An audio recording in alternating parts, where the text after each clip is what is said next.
YouTube people, how you doing? David Taub here. Thinking back at some of the most memorable solos, guitar solos of all time, they all have that real melodic, singable quality to them, right? It's almost like a song within a song. They're not just a bunch of like random licks just kind of thrown together. And I want to show you the first steps on how to make your guitar solos more memorable. And this is really going to open up a range of ideas across the neck and to start looking at your solo ammunition a little bit differently. And the first step to playing more memorable solos, in my opinion, is to hit those chord tones. They make huge solo statements when you hit those really significant notes in each chord that you're playing over, right? That's all a chord tone is. It's the note that makes up the chord. And I can't think of an easier way to do that than using triads. So we're going to use triads as a lead guitar device to navigate the fretboard. We're going to learn a couple of minor triads, and they're movable. So this is gold because you can move this over no matter what chord you're playing over in what key. It's really easy, and it's a different way of looking at the fretboard because I'm going to show you the triads and what scales live in the triad so we can add licks and scalar notes to the triad to really come up with some melodic, memorable solo ammunition. A triad is just a 3-note chord. It's usually stacked up in thirds, and there's 4 basic types of triads. There's major, minor, diminished, and augmented. Now for this particular lesson, we're in the key of E minor. The jam track is just 2 chords. It's an E minor over a B minor. That's it. So we're going to focus on the minor triads and the surrounding scales and create melodic licks. A minor triad is 3 notes that make up that minor chord. It's a root, a flat third, and a fifth. We're looking at an E minor chord and a B minor chord to play over in this progression. As it changes, we're going to change what we're doing. We're going to solo over each chord independently, what I call treat each chord as a separate event. So that E minor chord is made up of the notes E, the root, G, the flat third, and B, the fifth. And the B minor chord is made up of B, D, and F sharp. And if you want to know how to get that jam track, the same one that I used in the intro, plus 5 more, I'll send you 6 for free. Click on that link in the YouTube description box. I'll send you my jam track coach, which consists of 6 killer jam tracks in different keys and tempos, including this one in E minor, right? And 2 ebooks. One where I go over the tracks one at a time and explain what to try over what and what works and why. And then in the second one, I diagram out all the scales and whatnot. So let's learn the minor triad off of the G string root, and we're just going to play the top 3 strings, high E, B, and G. So all you have to do is find the E note, because we're going to do the E minor chord first, E minor triad, on the G string, 9th fret. There's our E note. And there's our triad, E, 9th fret G string, right? Here is our G note on the 8th fret B, and there's our B note, 7th fret on that high E. There's our E minor triad shape. Notice that kind of looks like this E minor chord, right? Just play that as top 3 strings, okay? Now, this is movable, which is gold, because just move to the root note on that G string, 3rd fret, play the same, 3rd finger I mean, and play the same shape. So if we wanted to play a B minor triad on the root with the G string, just move that down to our B note, which is at the 4th fret on the G string. Play the same shape. There's our B minor triad, right? E minor.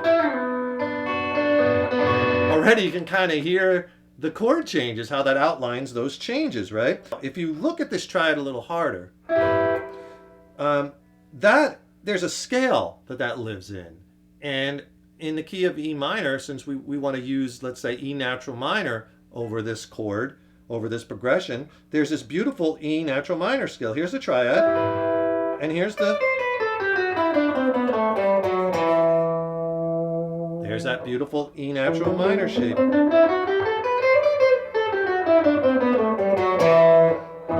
So we could focus on those really important, strong chord tones, E, G, B, and then mix them in with those scale notes like I was doing in the intro. Same thing over the B minor chord. You just move that whole shape down. There's our B minor triad. And same scale, B natural minor.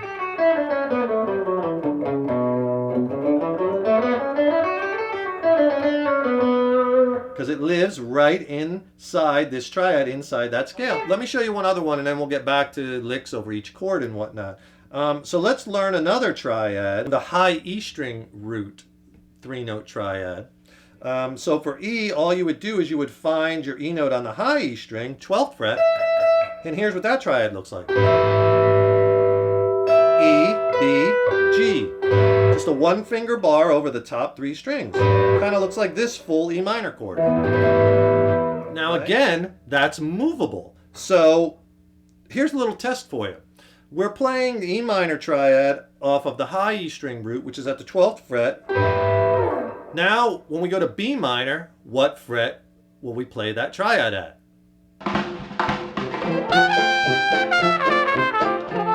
The answer is the 7th fret, because at the 7th fret high E string, there's my B note. So you just bar, top 3 strings. There's your B minor triad.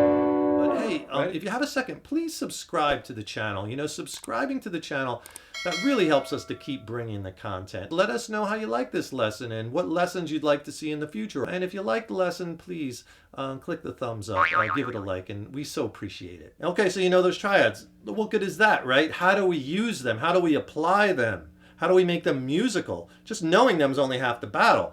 So, like I said, find the scale that that triad lives in, and then we're going to play notes attached to that triad, landing on those strong chord tones. So, up here at the 12th fret, the E minor triad lives in this E natural minor scale.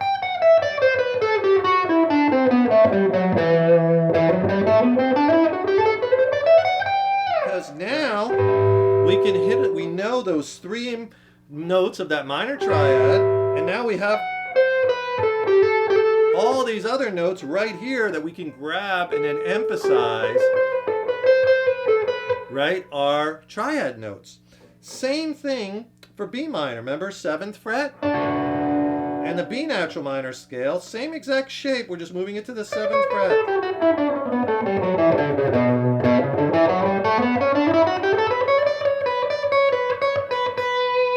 So this is a little bit different way of looking at the fretboard. We're not necessarily just thinking of, okay, what scales can I use over this progression and let's play these scales. We're looking for the triads first and those important notes of that chord. Here's a cool little lick I was doing where I was taking each note of the minor triad, for instance, this E1, E minor, but I was sliding into it and playing each note twice.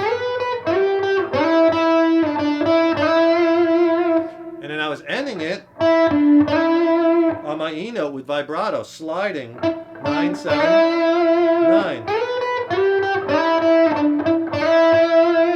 Right, hit the note a couple times. Vary the lick. You could do that same thing over the B minor chord. Right? Playing them over each chord, outlining the change. Another lick I was doing, emphasizing the triad notes, was I was doing this bend from the 10th to the 12th fret. I'm bending up to that B. There's my triad note. There's another one right there. And ending on my E note. And half step bend. Just doing that one a lot. You do that same thing down on this B minor triad.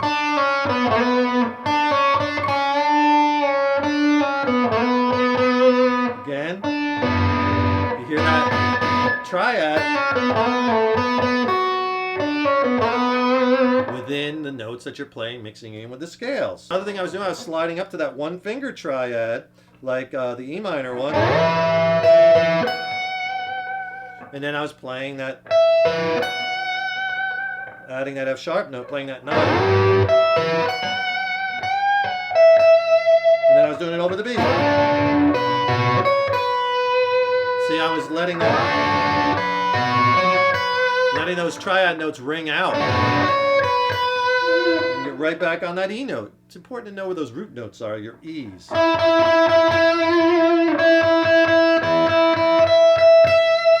Another cool little thing I was doing with that triad was I was kind of sweeping it and then grabbing the high E note, high root note at the 12th fret. But I was using like one downstroke. And then playing back. If I do it slow, it's kind of a cool little, you can slide it over. So you put different tags on the ending of a cool lick, you can get something very memorable. Choosing all those notes in that triad, adding in a scale note, and then do the same thing over the B chord. B minor chord, right? Hear how you're outlining those changes with these triads. Another thing I was doing with this triad,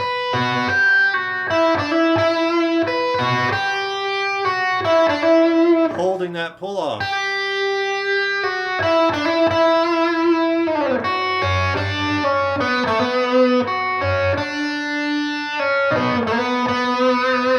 Try it over the jam track. Make sure you click on that link below. I'll send you this jam track and 5 more so you have tons of application and 2 ebooks. Click on that link. I'll send it to you for free. Be sure and subscribe to the channel, right? That really, really helps us keep the content coming. Thank you so much for your support over the years. I hope this lesson helps you along in your guitar and musical journey. Swing for the fences, and remember, your playing is an evolution. Take care and rock on.